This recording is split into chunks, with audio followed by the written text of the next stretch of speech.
उसे वहीं देख लूंगा। मतलब?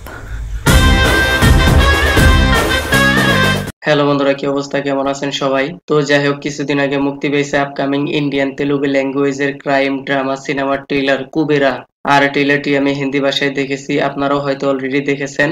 দের কর দি মানে মাফ কর দেনা। তো চলুন দেখা যাক এমন কি কি আছে এই সিনেমার ট্রেলারে। এই সিনেমাটি ধনুষের 51 film as a lead actor তিনি, অ্যান্ড নাগার্জুন, রশ্মিকা মান্দানা, তার সাথে আরো অনেকেই রয়েছে এই সিনেমার মধ্যে। ট্রেলারটি দেখে তো মোটামুটি পিওর গুজবম ফিল হচ্ছে, লেকিন সিনেমাটির মার্কেটিং স্ট্র্যাটেজি একদম ডাউন লেগেছে। যেখানে সিনেমার ট্রেলারের ইভেন্টের সন্ধ্যা 6টায় হয়েছে আর ট্রেলারটি এসেছে রাত 10টার পরে কিয়া হি বলুমে।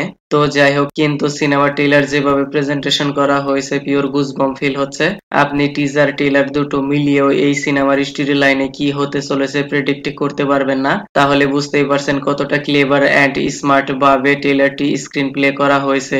তবু এই ট্রেলারটি দেখে এতটুকু আইডিয়া করা যায় কি হতে পারে সিনেমার মধ্যে, যেখানে Dhanush role in beggar as a ভিখারি।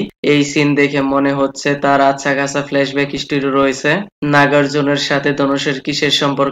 আর নাগার্জুনকে দেখে মনে হচ্ছে কোনো বড় গভর্নমেন্ট পলিটিক্যাল পার্টির অফিসার হবে, আর তার সাথে অনেক পলিটিক্যাল পার্টির লিডার ইনভলভ রয়েছে। তারপর রশ্মিকা মান্দানার সাথে ধনুষের কিভাবে দেখা হয়, তার সাথে কিসের সম্পর্ক, আর ধনুষের জন্যই হয়তো তাকে কোনো বড় বিপদের সম্মুখীন হতে হবে। ট্রেলার দেখে তো অনেক টুইস্ট এন্ড টার্নস ফিল হচ্ছে। এই সব কিছু জানতে আপনাকে পুরো সিনেমাটি দেখতে হবে। ফিলহাল এই সিনেমার ট্রেলার দেখে তো কোনো কিছু কমই খুঁজে বের করতে পারবেন না, কিউকি এখানে ক্রাইম ড্রামার সাথে সাথে পলিটিক্যাল ইস্যু দেখতে পাওয়া যাবে।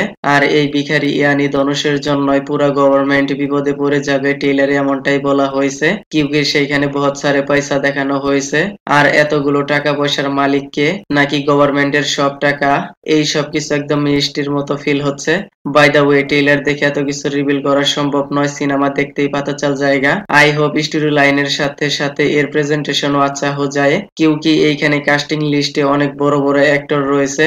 দেবীশ্রী প্রসাদ ইয়ানি ডিএসপি ব্যাকগ্রাউন্ড মিউজিকের সাথে ট্রেলারে আচ্ছা খাসা হাইপ জেনারেট হচ্ছে।